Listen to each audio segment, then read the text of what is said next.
Hello everyone, last వీడియోలో నాసిక్ త్రయంబకేశ్వరం చూసాం కదా.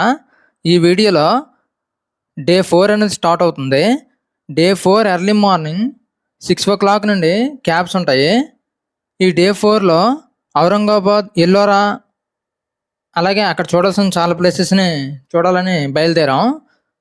డే 4 ఎర్లీ మార్నింగ్ 6 o'clockకి మేమైతే కార్ బుక్ చేసుకున్నాం. ఈ కార్కి పర్ హెడ్ 500 ఛార్జ్ చేశాడు. షిరిడి నుంచి ఔరంగాబాద్కి 150 కిలోమీటర్స్ ఉంటుంది. 1.5 hour జర్నీ పడుతుంది. ఈ ఔరంగాబాద్ టూర్లో గృష్ణేశ్వర్ టెంపుల్, ఎల్లోరా కేవ్స్, అలాగే భద్రమారుతి టెంపుల్, మినీ తాజ్మహల్ ఈ 4 చూపిస్తాడు. చూపించి మళ్ళీ రిటర్న్ షిరిడీలో దించేస్తాడు. మేమైతే షిరిడి రిటర్న్ రాకుండా ఔరంగాబాద్ రైల్వే స్టేషన్లో దించేమన్నాం. ఆ విధంగా మాకు పర్ హెడ్ 500 రూపీస్ ఛార్జ్ చేశాడు. నార్మల్గా అయితే మినీ బస్సెస్ ఉంటాయి, వాటికైతే పర్ హెడ్ 350 రూపీస్ ఛార్జ్ చేస్తారు. అలా కూడా వెళ్ళొచ్చు. ఇక మనం ఆల్రెడీ షిరిడి టూర్లో భాగంగా 3 వీడియోస్ని అప్లోడ్ చేసాం. షిరిడి ఎలా చేరుకోవాలి, అలాగే షిరిడిలో ఏమేమి చూడాలి, షిరిడిలో చూడాల్సిన ప్లేసెస్ ఏంటి, అలాగే శనిసింగనాపూర్, నాసిక్ త్రయంబకేశ్వరం ఇలా చాలా చూపించాం. సాయి హెరిటేజ్ సిటీ కూడా చూపించాం. సో ఆ వీడియోస్ని పైన ఐకార్డ్లో అలాగే ఎండ్ స్క్రీన్లో డిస్క్రిప్షన్లో కూడా ఇస్తాను, చూడండి. ఇక లో బడ్జెట్లో ఇలాంటి టూర్స్ చాలా ఉంటాయి. మన ఛానల్ సబ్స్క్రైబ్ చేసి సపోర్ట్ చేయండి. వేలూరు గ్రామంకి అయితే తీసుకొచ్చారు. ఇదే వేలూరు విలేజ్. ఇక్కడే గృష్ణేశ్వర్ టెంపుల్ ఉంటుంది. చాలా అద్భుతంగా ఉంటుంది. ఇది ద్వాదశ జ్యోతిర్లింగాలలో చిట్ట చివరిదైనటువంటి 12వ జ్యోతిర్లింగం. ఈ జ్యోతిర్లింగం అనేది షిరిడి నుంచి 100 కిలోమీటర్ల దూరంలో, ఔరంగాబాద్ నుంచి 30 కిలోమీటర్ల దూరంలో ఉంటుంది. చాలా అద్భుతంగా ఉంటుంది. ఈ టెంపుల్లోకి అందరినీ అలౌ చేస్తారు, కానీ పురుషులకు మాత్రం పైన చొక్కా ఉండకుండా అలౌ చేస్తారు. అంటే పైన చొక్కా తీసి లోనకి వెళ్ళాలన్నమాట. మనమే స్వయంగా అభిషేకం కూడా చేయొచ్చు. చాలా అద్భుతంగా ఉంటుంది. మీరు ఎప్పుడైనా విజిట్ చేస్తే కామెంట్ చేయండి. లోనకి ఫోన్స్ అలౌ లేదు, సో వీడియో తీయలేను. ఈ టెంపుల్ అనేది ఢిల్లీ సుల్తానులు మరాఠా వివాదంలో నాశనం చేయబడింది. తర్వాత 18వ శతాబ్దంలో అహిల్యాబాయి హోల్కర్ అనేవారు పునర్నిర్మించారు. ఇక్కడ గృష్ణేశ్వర్ అనగా కరుణ ప్రభు అని అర్థం. ఈ గృష్ణేశ్వర్ అనే పేరు అనేది సుధర్ముడు అనే బ్రాహ్మణుడు యొక్క భార్య అయినటువంటి ఘోష్మ అనే పేరు మీదుగా వచ్చింది. ఇది గృష్ణేశ్వర టెంపుల్ యొక్క హిస్టరీ. ఇక్కడ నుంచి 2 కిలోమీటర్ డిస్టెన్స్లో ఉన్నటువంటి ఎల్లోరా కేవ్స్కి అయితే వెళ్ళిపోయాం. ఇదే ఎల్లోరా కేవ్స్ యొక్క జంక్షన్. ఇది మెయిన్ గేట్ అనమాట. ఇక్కడ నుంచి లోనకు వెళ్లాల్సి ఉంటుంది. ఈ బయట అన్ని రకాల ఫ్రూట్స్ అలాగే వాటర్ బాటిల్స్ ఇలా చాలా అమ్ముతుంటారు. ఈ ఎల్లోరా కేవ్స్ని చూడడానికి మినిమం హాఫ్ డే నుంచి 1 డే పడుతుంది. సో వాటర్ బాటిల్స్ అలాగే ఫుడ్, ఫ్రూట్స్ని క్యారీ చేయడం చాలా మంచిది. ఇందులోకి వెళ్ళే ముందు ఇక్కడే ఫ్రూట్స్ కానీ లేదా వాటర్ బాటిల్స్ కానీ తీసుకుని లోనకి వెళ్ళడం చాలా మంచిది. ఈ కేవ్స్ని చూడడానికి చాలామంది సమ్మర్లో వస్తుంటారు, కానీ అక్టోబర్ నుంచి జనవరి మధ్య వస్తే చాలా కంఫర్టబుల్గా ఉంటుంది. ఈ లోపలికి వెళ్ళడానికి ఎంట్రన్స్ టికెట్ కూడా ఉంటుంది. ఇది ఆ టికెట్ తీసుకున్న కౌంటర్. ఇక్కడ ఒక టికెట్ అనేది 40 రూపీస్ పే చేయాలి. ఇక్కడ టోకెన్స్ తీసుకొని లోనకైతే వెళ్ళిపోవాల్సి ఉంటుంది. చూడండి వెళ్ళే దారిలో ఎంత ఆహ్లాదకరంగా ఉన్నాయో. మొత్తం గార్డెన్తో చాలా బాగుంటుంది, చాలా పీస్ఫుల్గా ఉంటుంది. సమ్మర్లో వస్తే మాత్రం ఎండకి చాలా ఇబ్బంది పడతారు. సో సమ్మర్లో కాకుండా మిగతా వింటర్ టైంలో వస్తే చాలా బాగుంటుంది. ఈ అందాలను చూసుకుంటూ ముందుకు వెళ్తే ఈ దగ్గరలో చెకింగ్ పోస్ట్ ఉంటుంది. అక్కడ మనం తీసుకున్నటువంటి టోకెన్ని స్వైప్ చేస్తే లోనకి వెళ్లాల్సి ఉంటుంది. ఈ ఎల్లోరా కేవ్స్ని 40 సంవత్సరాల క్రిందటే ప్రపంచ వారసత్వ సంస్థగా యునెస్కో గుర్తించింది. ఈ ఎల్లోరా కేవ్స్లో టోటల్గా 34 కేవ్స్ ఉంటాయి. ఈ 34 కేవ్స్ కూడా చాలా అద్భుతంగా ఉంటాయి. క్రీస్తు శకం 6 నుంచి 10వ శతాబ్దంలో నిర్మించబడ్డాయి. వీటిలో మొత్తం 34 గుహలు ఉంటాయని చెప్పుకున్నాం కదా. అందులో 1 నుంచి 12 గుహలు అనేవి బౌద్ధ మతానికి సంబంధించినవి. అలాగే 13 నుంచి 29 గుహలు అనేవి హిందూ మతానికి సంబంధించినవి. అలాగే 30 నుంచి 34 గుహలు అనేవి జైన మతానికి సంబంధించినవి. ఈ 3 మతాలకు సంబంధించిన గుహలు అనేవి ఒక దగ్గర ఉంటాయి. అందుకనే వీటిని మత సామరస్యానికి ప్రతీకగా చెప్తారు. ఇదిగో ఈ గుహ అనేది 16వ గుహ. ఇది హిందూ మతానికి సంబంధించింది. దీన్నే కైలాస దేవాలయం అని కూడా అంటారు. ఇందులో ప్రపంచంలోనే అతిపెద్ద ఏకశిలా శివలింగం ఉంటుంది. చాలా బాగుంటుంది. ఇందులో అనేకమైనటువంటి విగ్రహాలు అలాగే శిల్పకళ అనేది చాలా బాగుంటుంది. దీనికి సంబంధించిన హిస్టరీ ఇక్కడ ఇచ్చారు. అలాగే ఈ పక్కన రూట్ మ్యాప్ కూడా ఇచ్చారు. ఈ టోటల్ ఎల్లోరా కేవ్స్ అనేవి 2 కిలోమీటర్లు విస్తరించి ఉంటాయి. సో ఈ మ్యాప్ చూసుకుంటూ వెళ్ళాల్సి ఉంటుంది. ఈ గుహలను చరణధారి కొండలను తవ్వి తయారు చేశారు. ఇవి మతానికి ప్రతీకలుగా చెప్తారు. ఇది 16 నంబర్ గుహ. ఇందులో రామాయణం, మహాభారతం, భగవద్గీతకి సంబంధించినటువంటి ముఖ్య ఘట్టాలను చిత్రీకరించుంటాయి.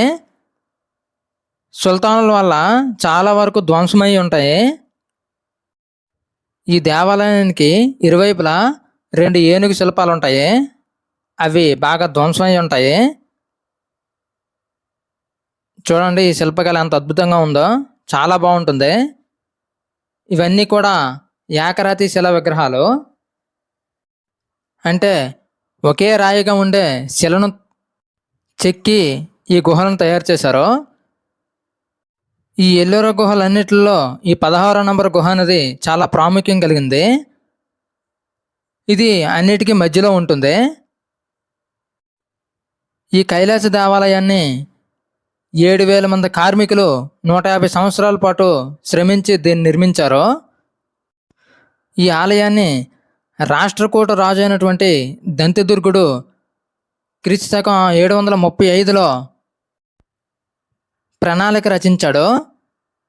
తరువాత రాష్ట్రకూట రాజు అయినటువంటి కృష్ణ 1 కాలంలో దీని నిర్మాణం జరిగింది.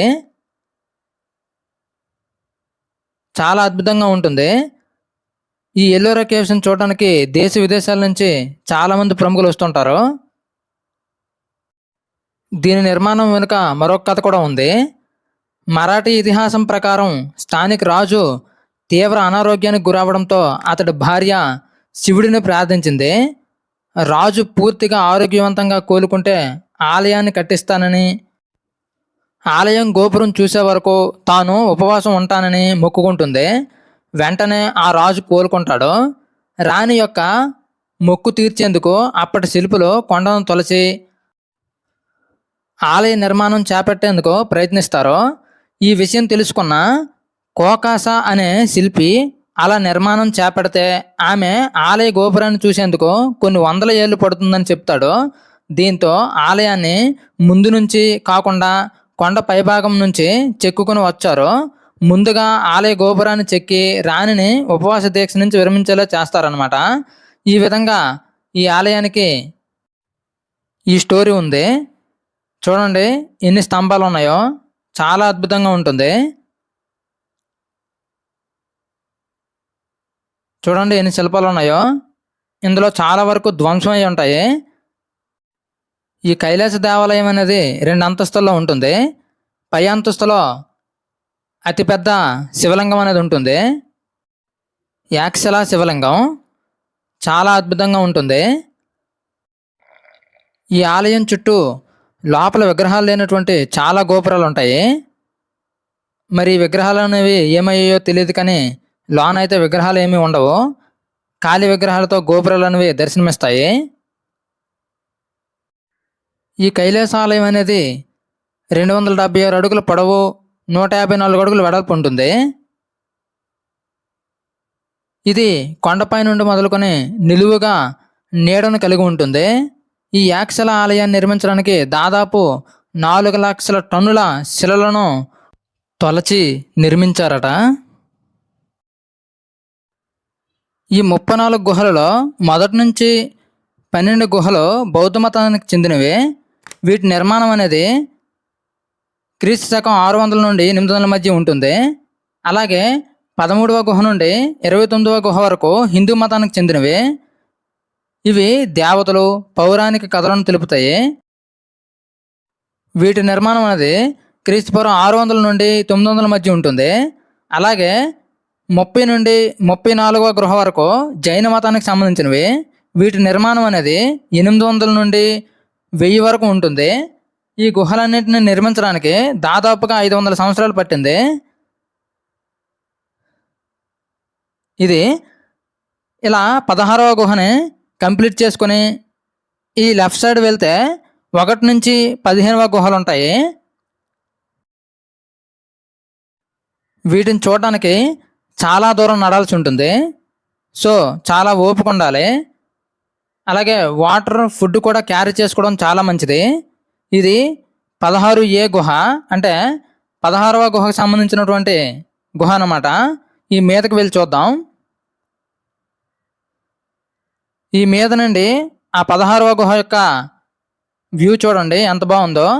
అదే కైలాస దేవాలయం. ఆ మీద నుండి వ్యూ ఇది చాలా బాగుంటుంది. చాలా జాగ్రత్తగా ఉండాలి. ఇది 16A గుహ. ఈ గుహ కూడా శివాలయానికి సంబంధించిందే. కొన్ని ఇందులో శిథిలమై ఉన్నాయి.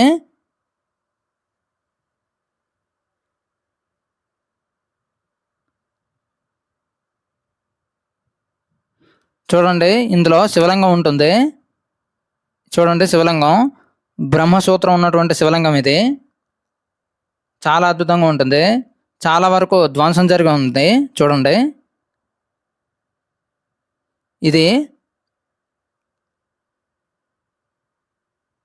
ఇంకొంచెం పైకి వెళ్ళి చూస్తే 16వ గుహ యొక్క మీద నుంచి వ్యూ ఇది. చూడండి ఎలా ఉందో. ఈ 16వ గుహను చూడడానికి చాలా టైం పట్టింది. ఇక్కడ నుంచి లెఫ్ట్ సైడ్ వెళ్తే 1 నుంచి 15వ గుహలు ఉంటాయి. ఇది 15వ గుహ. ఈ పైకి వెళ్ళాలి. పైన చూడండి, లోపల ఈ విధంగా ఉంటాయి. అనేకమైన స్తంభాలతో లోపల ఈ విధంగా మండపాల్లా ఉంటాయి. ఇది 2 అంతస్తుల్లో ఉంటుంది. చాలా బాగుంటుంది. వీటిని అప్పట్లో బౌద్ధ, హిందూ, జైన మతాలకు సంబంధించినటువంటి గురువులు నివసించడానికి వాడేవారని చెప్తారు. ఎల్లోరా గుహలన్నిటిలో మొదటి గుహ చాలా ప్రాచీనమైనది. రెండో గుహ శిల్పకళతో కూడిన ఒక చైతన్యశాలగా ఉంటుంది. దీనిలో బుద్ధుడి గురించిన వివిధ మూర్తులు, బోధిసత్వుని మూర్తులు ఉన్నాయి. దీని పైకప్పు పెద్ద పెద్దగా 12 స్తంభాలపై ఆధారపడి ఉంటుంది. ఈ గుహ గర్భాలయంలో బుద్ధుని విగ్రహం కూడా ఉంటుంది. ఈ శిల్ప విగ్రహం అనేది చూపరులను ఆకట్టుకుంటుంది. 10వ గుహ విశ్వకర్మ చైతన్యం. ఎల్లోరాలో చైతన్యశాల ఇది ఒక్కటే. దీనిని విశ్వకర్మ చైతన్యం అని అంటారు. ఇది గొప్ప శిల్ప విన్యాసంతో బౌద్ధ గుహాలన్నిటిలో ముకుటాయమానంగా వెలుగొందుతుంది. ఈ గుహాలయాన్ని విశ్వకర్మ గుహ అని పిలుస్తారు. విశ్వకర్మ అనే శిల్పాచార్యుడు ఒక రాత్రిలోనే తన పరివారంతో ఈ గుహ శిల్పాలను చెక్కాడట. అందుకే ఈ గుహకు విశ్వకర్మ గుహాలయం అనే పేరు వచ్చింది. ఆయన ఒక్క రాత్రిలోనే నిర్మించారో లేదో తెలియదు, కానీ ఈ కేవ్స్ని పరిశీలిస్తే చాలా అద్భుతంగా ఉంటాయి. చాలా మనోహరంగా ఉంటుంది. ఇక్కడ 15 అడుగుల బుద్ధుని విగ్రహం కూడా ఉంటుంది. శాంతంగా ధ్యానంలో నిమగ్నుడై ఎంతో సౌందర్యంగా ఉంటుంది. అలాగే ఈ గుహలో ఒక ప్రత్యేకత కూడా ఉంది. మనం ఒక ధ్వని చేస్తే అది ప్రతిధ్వనిస్తుంది. ఆ ప్రతిధ్వనుల పరంపర అనేది మళ్ళీ మనకే వినిపిస్తూ మెల్లమెల్లగా తగ్గుతూ ఉంటుంది. చాలా వినసొంపుగా ఉంటుంది. చాలా బాగుంటుంది. అంతేకాకుండా ఒక స్తంభాన్ని మనం మోగిస్తే ఇంకొక స్తంభం నుండి ధ్వని వినిపిస్తుంది. చాలా అద్భుతంగా ఉంటుంది. ఇక్కడ నుంచి ఇలా లోపలికి వెళ్తే 1 నుంచి 6 గృహాలు ఉంటాయి. మాకు సమయాభావం వల్ల ఈ లోపలికి వెళ్ళలేకపోయాం. క్యాబ్ వాడు మాకు 1 అవర్ టైం ఇచ్చాడు. 1 అవర్లో ఇవే చూడగలిగాం. మీరు వస్తే మాత్రం తప్పకుండా వీటన్నిటిని చూడండి. అలాగే ఇక్కడి నుంచి ఇలా రైట్ సైడ్ వెళ్తే 15 నుంచి 34 గృహాలు ఉంటాయి. ఈ గృహాలు అనేవి కొంచెం దూరంగా ఉంటాయి. సో వాటి కోసం ఈ ఎలక్ట్రికల్ క్యాబ్లు అనేవి ఉంటాయి. పర్ హెడ్ 30 రూపీస్ ఛార్జ్ చేస్తాడు. అక్కడ దించి మళ్ళీ పికప్ చేసుకుంటాడు. ఇవన్నీ కంప్లీట్ చేసుకుని ఇక్కడి నుంచి 4 కిలోమీటర్ల డిస్టెన్స్లో ఉన్నటువంటి భద్రమారుతి ఆలయానికి అయితే వెళ్ళిపోయాం. ఇదే భద్రమారుతి ఆలయం. ఇది మహారాష్ట్రలోని సంభాజీనగర్ జిల్లాలో కుల్దాబాద్లో ఉంది. ఔరంగాబాద్ నుంచి 20 కిలోమీటర్ల డిస్టెన్స్లో, షిరిడి నుంచి 110 కిలోమీటర్ల డిస్టెన్స్లో ఉంటుంది. ఇక్కడ ప్రత్యేకత ఏంటంటే హనుమంతుల వారు సేద తీరుతున్నటువంటి విగ్రహం ఉంటుంది. చాలా అద్భుతంగా ఉంటుంది. ఇక్కడికి పెళ్లి కానటువంటి యువతలు వస్తే వాళ్ళకి మంచి వరుడు దొరుకుతారని ప్రతీతి.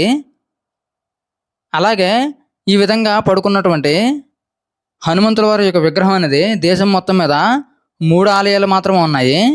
అందులో ఇది 3వది. 2వది ఉత్తరప్రదేశ్లోని ప్రయాగ్రాజ్లో సంగం వద్ద గంగా నది ఒడ్డున ఉంది. మొదటిది మధ్యప్రదేశ్లోని జామ్ సవారీలో ఉంది. ఈ విధంగా భద్రమారుతి ఆలయాన్ని కంప్లీట్ చేసుకొని ఇక్కడి నుంచి 20 కిలోమీటర్ డిస్టెన్స్లో ఉన్నటువంటి ఔరంగాబాద్ అయితే ప్రయాణం అయిపోయాం. ఔరంగాబాద్లో మినీ తాజ్మహల్ అనేది ఉంటుంది. ఆ మినీ తాజ్మహల్ చూడడానికైతే వెళ్ళిపోయాం. భద్రమారుతి టెంపుల్ నుంచి 30 మినిట్స్ జర్నీ ఉంటుంది. ఇదే ఔరంగాబాద్. ఇది మినీ తాజ్మహల్ యొక్క ఏరియా. ఇది పార్కింగ్ ఏరియా. ఇప్పుడు మనం మినీ తాజ్మహల్ యొక్క ఎంట్రన్స్లోకి వెళ్ళబోతున్నాం. ఇక్కడికి వచ్చేసరికి ఈవినింగ్ 4 అయిపోయింది. ఇది 6 వరకు ఓపెన్ చేసి ఉంటుందంట.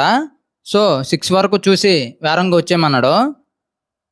ఇక్కడైతే డ్రాప్ చేసి వీడు పార్కింగ్ ఏరియాకి వెళ్ళిపోయాడు. ఇక్కడ ఇది ticket counter. Per head 25 rupees charge చేస్తారు. ఈ టోకెన్స్ తీసుకొని లోనకైతే స్టార్ట్ అయ్యాం. ఎంట్రన్స్లో దీని యొక్క హిస్టరీ ఉంటుంది. ఇలా చదువుకొని లోనకైతే స్టార్ట్ అయిపోయాం.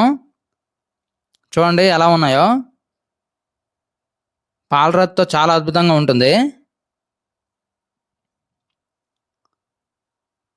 మొత్తం వైట్ స్టోన్ అంట. చాలా బాగుంటుంది. ఇందులో చెక్ పోస్ట్ ఉంటుంది. మనం తీసుకున్నటువంటి కాయిన్స్ని ఇక్కడ స్వైప్ చేసి లోనకు వెళ్ళాలి. చూడండి తాజ్మహల్ని చూస్తాం ఇప్పుడు. చాలా బాగుంటుంది. అదిగో తాజ్మహల్, మినీ తాజ్మహల్.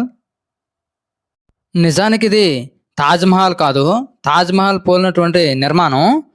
దీన్ని బీబీకి మక్బారా అంటారు. అంటే టాంబ్ ఆఫ్ ది లేడీ అనమాట. అంటే లేడీ యొక్క సమాధి. ఈ నిర్మాణం అనేది ఔరంగజేబు యొక్క భార్య అయినటువంటి దిల్రస్ బాను బేగం జ్ఞాపకార్థం తన కుమారుడు ఆజం షా 1660 సంవత్సరంలో నిర్మించాడు.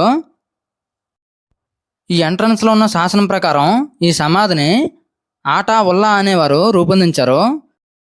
ఈ సమాధి సుమారుగా 458 మీటర్ల పొడవు, 275 మీటర్ల వెడల్పు విస్తీర్ణంలో ఉంటుంది. ఈ నిర్మాణం అనేది చాలా బాగుంటుంది. ఇది తాజ్మహల్ను పోలి ఉండడం వల్ల దీన్ని దక్కన్ తాజ్గా పిలుస్తారు. ఈ నిర్మాణాన్ని ఔరంగజేబు యొక్క పెద్ద కుమారుడైనటువంటి ఆజం షా తన తల్లి జ్ఞాపకార్థం 1668 నుంచి 1669 సంవత్సరంలో నిర్మించాడు. దీని నిర్మాణానికి అక్షరాల 6,68,203 రూపాయల 7 అనాలు ఖర్చు అయిందంట. దిల్రస్ బాను బేగంకి ఔరంగజేబుతో వివాహం అయిన తర్వాత వారికి 5 పిల్లలు జన్మిస్తారు. అందులో 5వ బిడ్డ మహమ్మద్ అక్బర్ జన్మించిన తర్వాత నెల రోజులకి ప్రసవ జ్వరంతో మరణిస్తుంది. తల్లి మీద ప్రేమతో 4వ కుమారుడు ఆజం షా ఈ నిర్మాణాన్ని చేపడతాడు. చాలా అద్భుతంగా ఉంటుంది. చుట్టూ కూడా చాలా పెద్ద గార్డెన్స్ అయితే ఉంటాయి. వీటిని చార్బాగ్ నిర్మాణంలో భాగంగా నిర్మించారు. చాలా ఆహ్లాదకరంగా ఉంటుంది. చాలా బాగుంటుంది.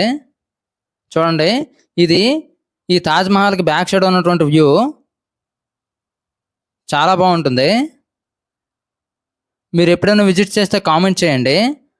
అలాగే ఈ స్టోరీస్ అన్ని మీకు తెలిస్తే కామెంట్ చేయండి. ఇది ఎంట్రన్స్ వ్యూ. ఇందులోనే దిల్రస్ బాను బేగం యొక్క సమాధి ఉంటుంది. లోనకి వెళ్దాం.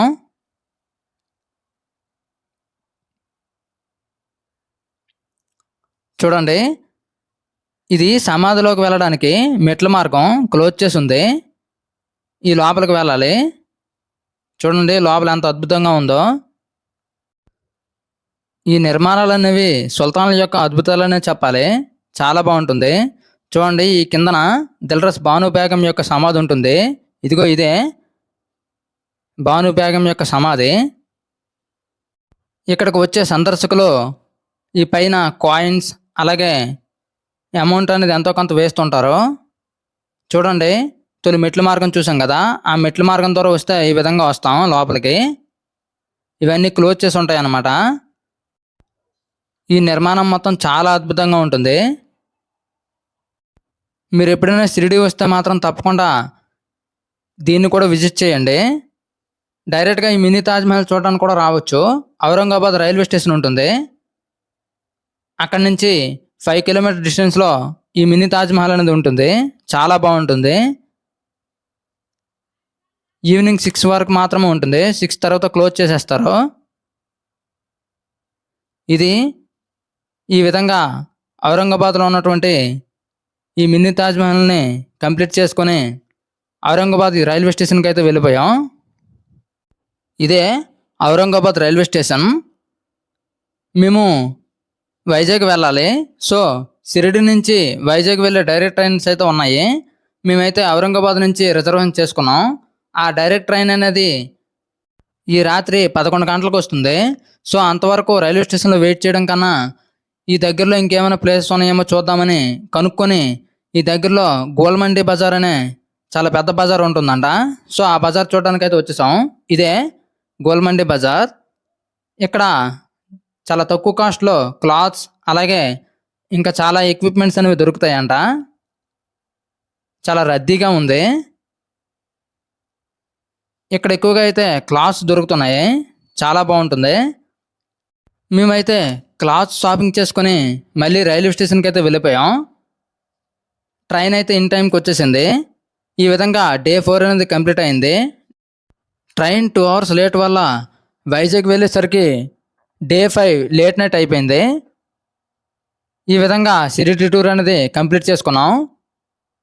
ఈ షిరిడి టూర్ మొత్తానికి నాకైతే 5,000 బడ్జెట్ సరిపోయింది. ఈ బడ్జెట్ వివరాలు అనేవి లాస్ట్లో ఇస్తాను, ఒకసారి చూడండి.